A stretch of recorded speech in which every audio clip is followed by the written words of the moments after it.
बिहार में विधानसभा चुनाव आ चुके हैं। ऐसे में जाहिर है कि मौजूदा मुख्यमंत्री अपनी कुर्सी की चिंता में डूबे हुए हैं और उन्हें खुद को सत्ता में बनाए रखने के लिए वोट की जरूरत है। इसीलिए वे बढ़ चढ़कर खुद को दलितों और पिछड़ों का हितैषी साबित करने के कार्य में हिस्सा ले रहे हैं। मगर आपको ये जानने की बहुत जरूरत है कि आज राज्य की राजधानी पटना में दलितों और पिछड़ों की क्या स्थिति है। सबुलेटिन टीम की रिपोर्ट बताती है कि आज भी अपने ही राज्य की राजधानी में इनकी स्थिति दयनीय है। बिहार में पटना के 7 हिंदी अखबारों में काम करने वाले तकरीबन 297 पत्रकारों में 237 सवर्ण जाति समूह के हैं, 41 पिछड़ी जाति के, 7 अति पिछड़ी जाति के और 1 पत्रकार दलित जाति के हैं। बिहार के इन हिंदी अखबारों में सवर्ण जाति समूह 80% है, पिछड़ा 13%, अति पिछड़ा 3% और अज्ञात 4% है। मीडिया में सर्वाधिक संख्या ब्राह्मण पत्रकारों की है। कुल 297 पत्रकारों में अकेले ब्राह्मणों की संख्या 105 है, यानी 35%। इसमें कायस्थ, राजपूत और भूमिहार जाति के पत्रकारों की संख्या जोड़ दी जाए तो सब मिलाकर ये 80% हो जाता है। न्यायपालिका ज्ञान का एक बड़ा केंद्रक है।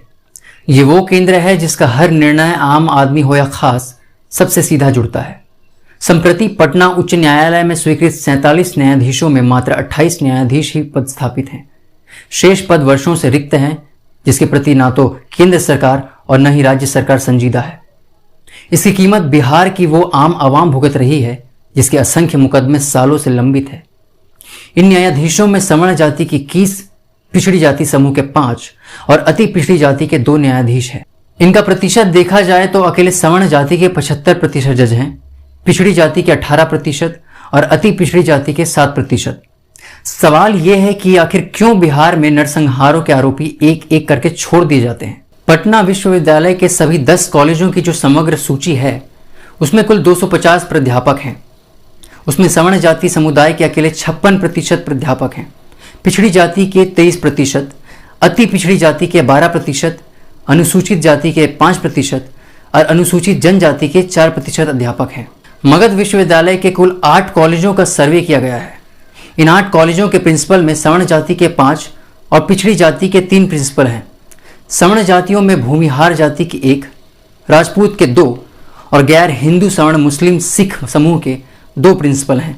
केंद्रीय न्यूज एजेंसियों के बिहार स्थित ब्यूरो हेड पर नजर दौड़ाएं तो यहां भी सवर्ण जातियों का एकाधिकार है। यह स्थिति UNI, PTI, BBC, NDTV, India TV, star news, Indian Express, Hindu, the week, Lokmat Samachar आदि जितने राष्ट्रीय अंतर्राष्ट्रीय न्यूज नेटवर्क हैं सबकी है। इसमें 90% पत्रकार स्वर्ण जाति के समूह के हैं। शहरीकरण के विकास में रियल एस्टेट मुनाफे का कारोबार है जिसमें सवर्ण जातियों की पैठ तेज हुई है। हमने पटना शहर में टॉप 10 बिल्डर्स की सूची बनाई जिसमें 5 राजपूत, 1 सवर्ण मुस्लिम, 1 भूमिहार और 3 कुर्मी जाति के बिल्डर्स पाए गए। इनका प्रतिशत निकालो तो यहाँ 70% सवर्ण जातियों के बिल्डर्स हैं। भले ही मौजूदा सरकार खुद को बहुजनों को प्राथमिकता बताए, मगर हकीकत यही है कि इनकी भागीदारी बढ़ाने के लिए कोई कार्य नहीं किया गया है।